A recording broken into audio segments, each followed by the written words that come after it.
Akka mul'atan daawwattoota sagantaa safuu seeraa kun sagantaa keenya safuu seeraa yeroo hundumaa sa'aatii kana isinii dhiyeessinu akka nu faana turtanii sagantaa keenya daawwattan akka yaadammoo nuuf kennitan gaaffii yoo qabaattan dhimma seeraa qofa irratti akka nu gaafattan kabaja guddaan isin affeerra. Deeggaraan sagantaa keenyaa Baankii Awaashi. Baankiin Awaash waggoottan hedduuf kan uummata tajaajilaa turee fi tajaajilamtoota tajaajila adda addaa haaraa fiduudhaan kan fedhii isaanii guutaa fi ture yommuu ta'u ammas immoo tajaajila haaraan dhufeera nutis anaa dhufu jennee simanneerra. Herrega qusannaa daa'immanii filannoowwan herrega qusannaa Baankiin Awaash dhiyeesse keessaa maatileen herrega qusannaa daa'immanii banuun abdii egeree borii daa'imman isaaniif bu'uura kaa'uu qabu jedhee ergaa isaa dabarseera. Daa'imman keessaniif qusadhaa, dinagdeen guddisaa, qusannoo barsiisaa. Baankii Awaash. Deeggaraa sagantaa keenya. Amma kallattiidhaan gara odeeffannoo har'aaf jennee qopheeffannetti sin dabarsina. Nu faana tura.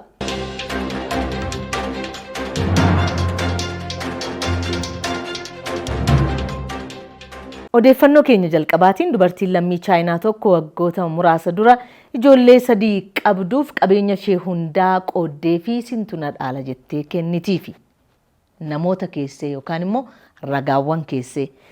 Yeroo dhiyoo asitti immoo jedha gabaasni kun warruma kanaan dura waamte sana deebistee waamuudhaan daa'imman koo kanaaf qabeenya ani kenne dogoggoraan hin kenne kanaafuu bakka duraatti naa deebisaatii qaama biraan dhaalsisaa jettiin. Maarreegaa akka carraa ta'e immoo biyya Chaayinaatti kallattiidhaan qabeenyi kan kennamu ijoolleef yookaan firoottaniif akkuma seera biyya keenyaa jechuudha.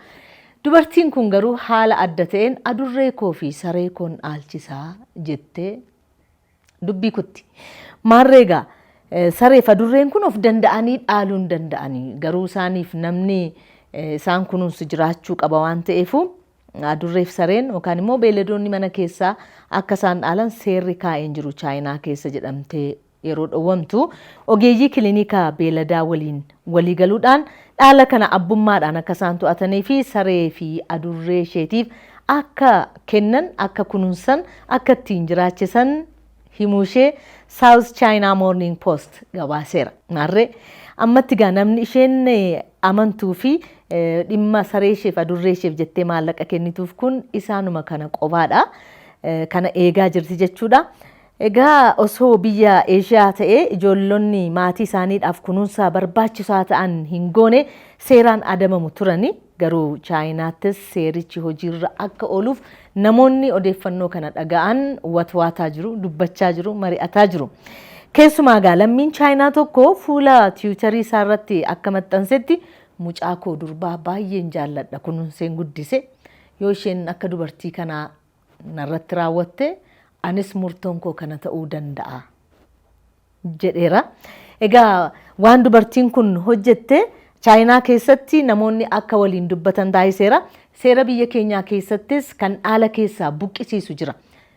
Haadhaan gargaartu taanaan, abbaan gargaartu taanaan daa'imman yookaan ijoolleen seerri biyya keenyaas dhaala keessaa buqqisaa jechuudha. Dhaala keessaa kan nama buqqisiisan keessaa inni tokko haadhaa fi abbaa kunuunsuu dhiisuudha.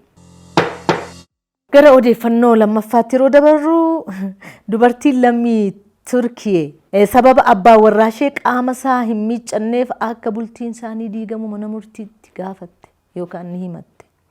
Abbaa warraa ishee torbanitti yoo baay'ate yeroo 2 qofaa qaama isaa qulqulleessa yookaan dhiqata. Foolii qaama isaatiifis ta'e ilkaan isaatiif dhimma hin qabu hin qulqulleeffatu.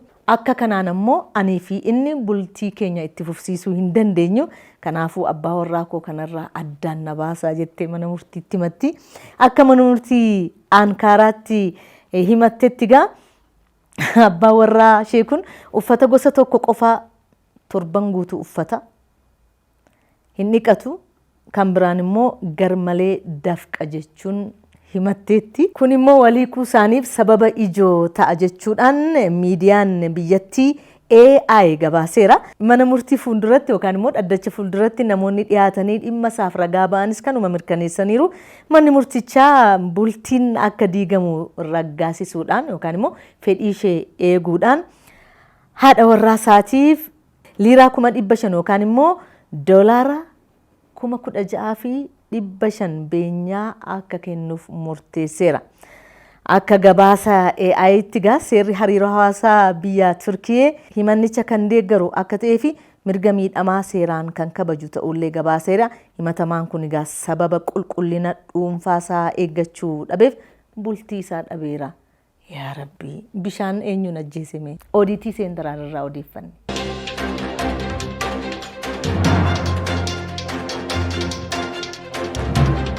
Daawwattoota keenyaa kan daawwachaa jirtan sagantaa safuu seeraa Faanaa Broadcasting Corporate Televizyinii Faanaa sagantaa afaan Oromoo irratti yeroo hundumaa sanbata duraa sa'aatii 12 fi walakkaa booda akkasumas immoo kamisa sa'aatii 11 booda isinii dhiyaatu. Yoo isin miliqe immoo YouTube irratti argattu. FBC afaan Oromoo sagantaa safuu seeraa ittanii yoo seentan ni argattu. Akkasumas TikTok irratti immoo multimedia zannaa sholaanii like share gochaa wantoota isin barbaachisa jedhanii achirratti hin fe'ama waan ta'eef isarraas daawwachuu danda'u. Amma kallattiidhaan kan nuti dabarru gara qabxii har'aaf jennee qabanne keessaa daawwattuun tokko gaafatteetti miti. Iddii gaaffii ishee deebisuun hin hafne immoo bu'uurumarraa kaasneetu haasofne gaariidha. Faana gaafnee akka walii galaatti irratti mari'achuun gaariidha. Namoonni kaanis akka sirriitti qalbeeffataniif. Daawwattoota keenya Boshatu Balaa hin beektu ogeessa seeraati. Yeroo hundumaa gaaffii isin gaafattaniif deebii ni kenna. Har'aafis egaa dhimma kaadhimummaa irratti waliin haasofna. Kaadhimummaan maali? Yoo ulaagaa maal guute kaadhimaa jedhama namni tokko. Dubartiin hin kaadhimatti moo hin kaadhimamti? Dubartiif dhiira qaba moo?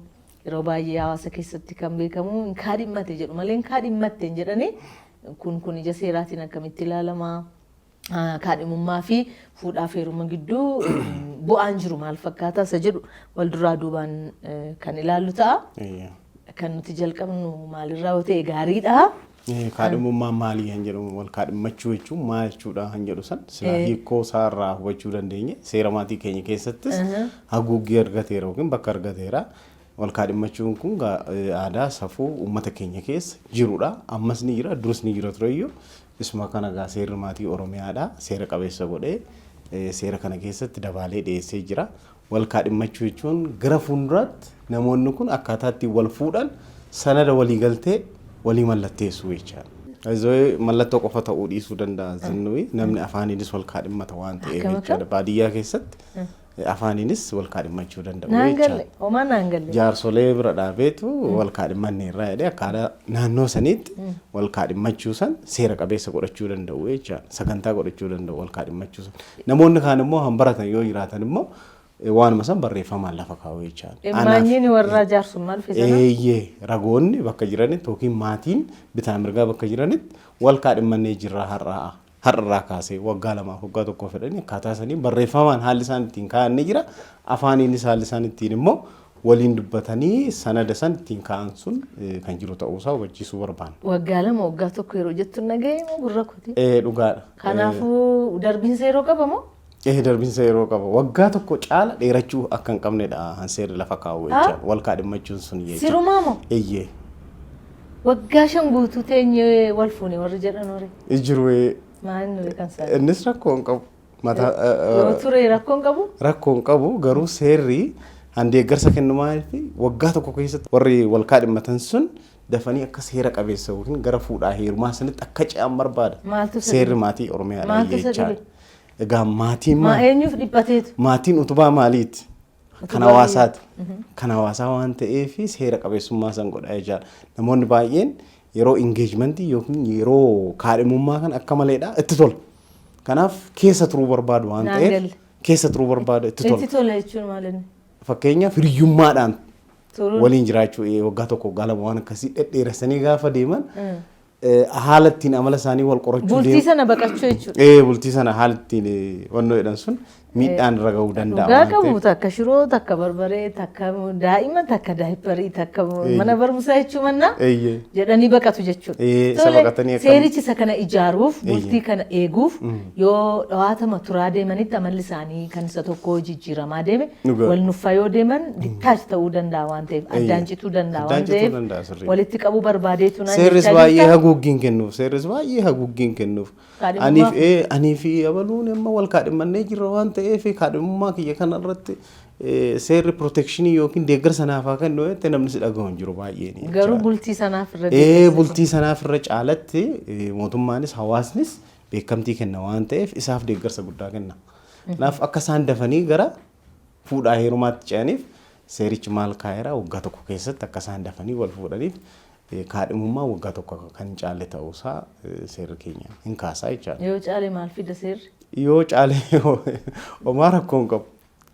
Tole yoo tokkoonsaa fakkeenyaaf amma namni tokko waggaa tokko darbeeraati kana booda sitti hin heerumu yookaan immoo kana booda sin fuudhu jechuu hin danda'a jechuudha.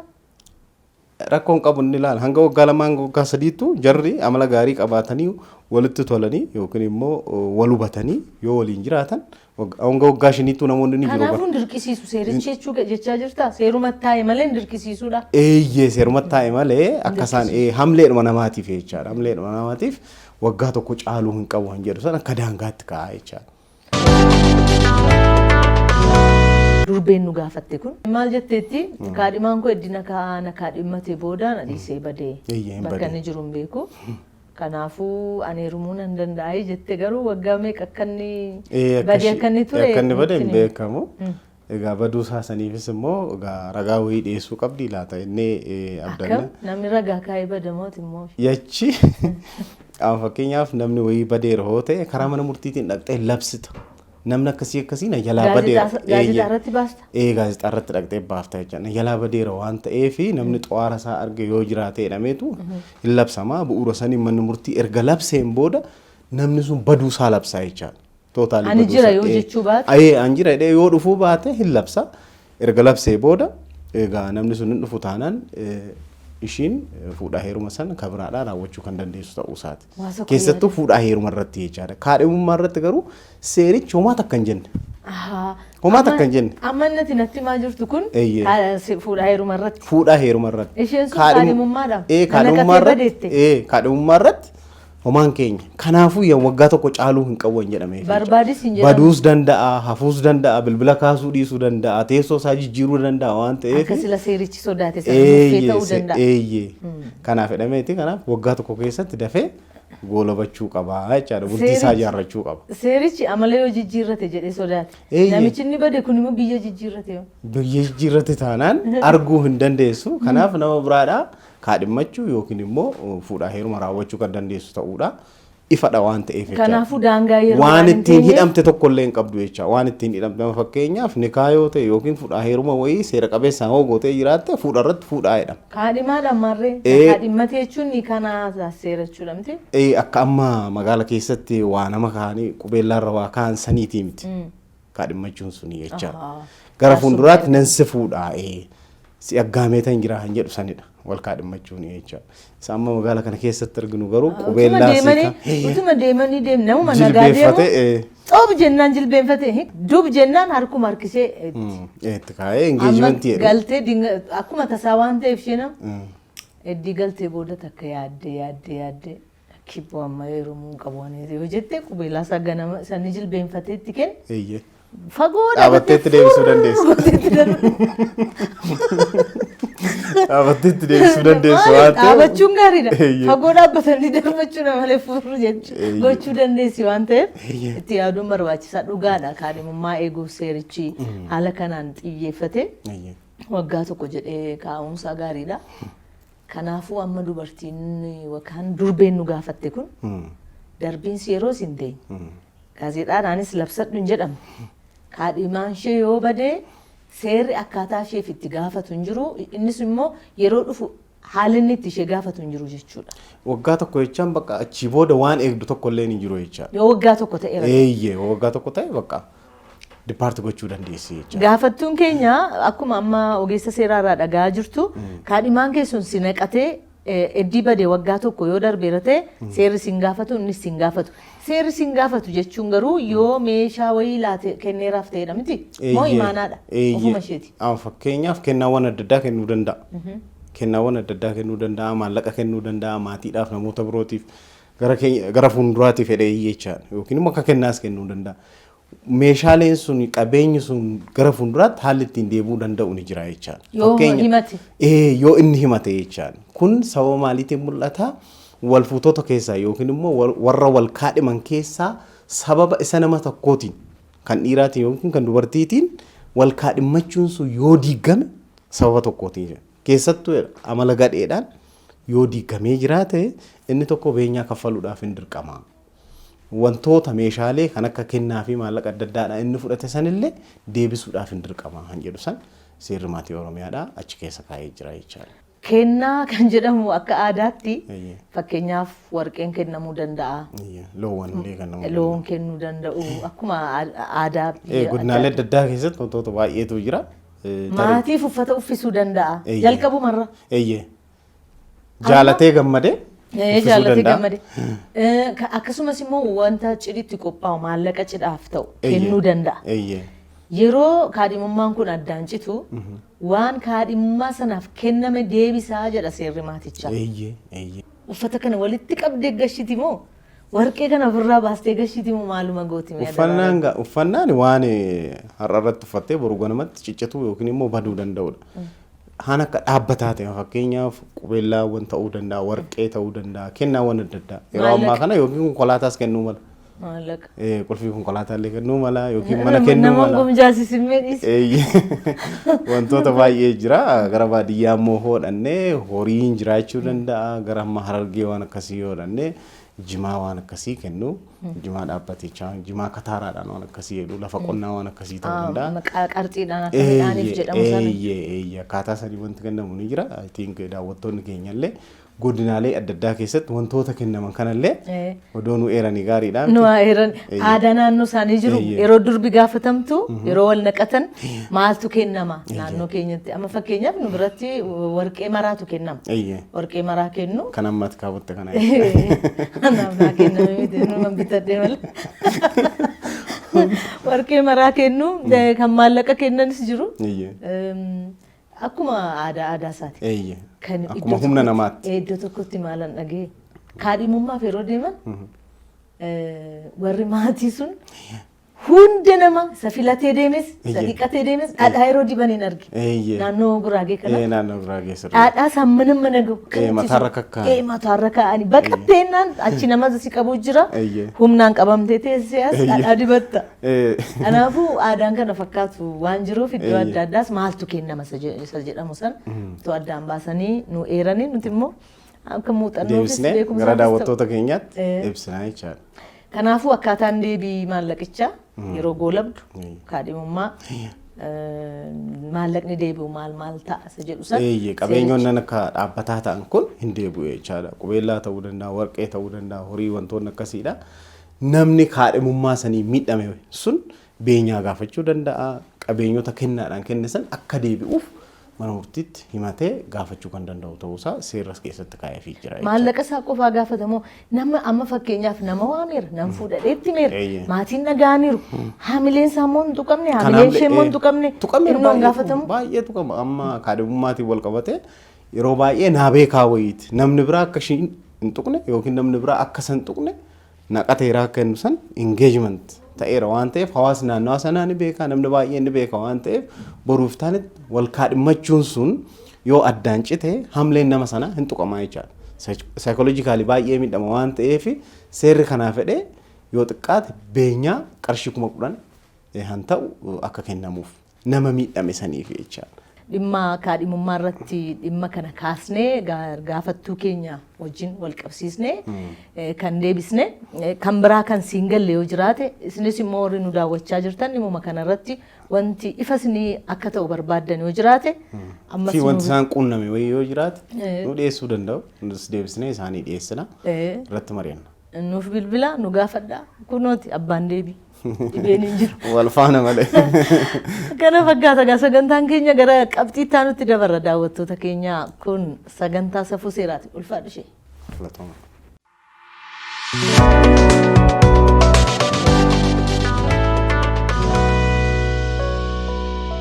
Amma kanatti aansuudhaan kallattiidhaan gara walalootti dabarraa waloo gammachuu abdataa akka taanutti walaloo isinii dhiyeessa. Isinoo walaloo qabdu yookaan immoo diraamaa waan haala gabaabaatiin ummata bira ga'ee ummata barsiisuu danda'u dhimma seeraa irratti xiyyeeffatu yoo qabaattan anaa dhufuun isin simannaati nu biraan ga'a nu barreessuu dandeessu akkasumas gara waajjira keenyaa dhuftanii nutti himuu dandeessu amma gammachuu wajjin tura.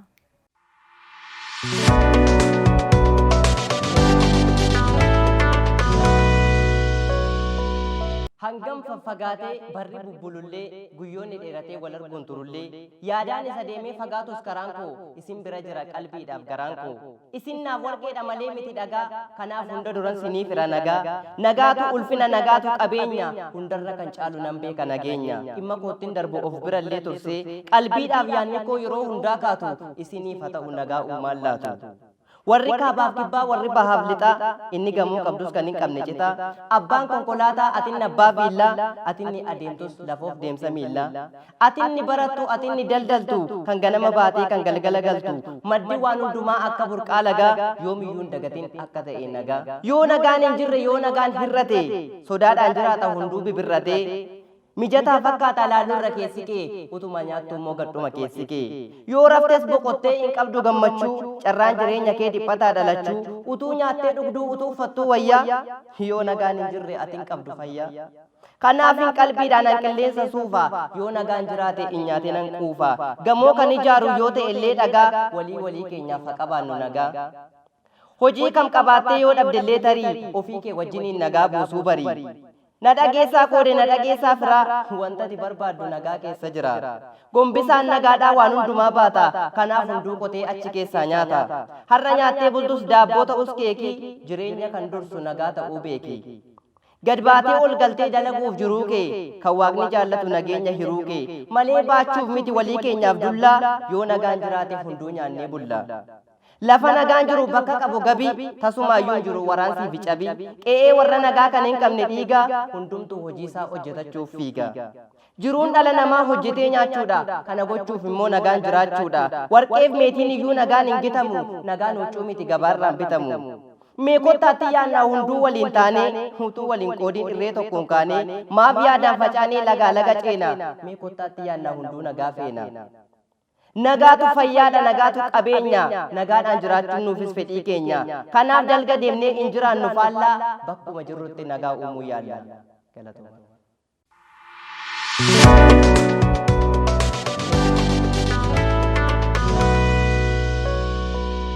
Sagantaan keenya safuu seeraadhaaf jennee isinii dhiyeessaa turre kan amma ammaatti daawwattan fakkaata. Waan nu wajjin turtanii nu daawwattaniif guddaa isin galateeffanna. Gaaffii fi yaada yoo qabaattan anaa dhufuun isin simannaa deeggaraa sagantaa keenya baankii Awaashiin guddaa galateeffanna. Sagantaan keenya sanbata yoo isin miliqe kamisa argattu yoo kamisa isin miliqe immoo YouTube irratti FBC Afaan Oromoo jettanii safuu seeraa jechuun barbaaddanii argachuu dandeessu. Ogeessota kaameraa akkasumas editaroota suur sagalee na fuuldura jiran hunda wajjin ta'uudhaan qopheessituun sagantaa kanaa Ana Zinnaash Olaaniiti. Torban gaarii isiniif haa ta'u nagaatti.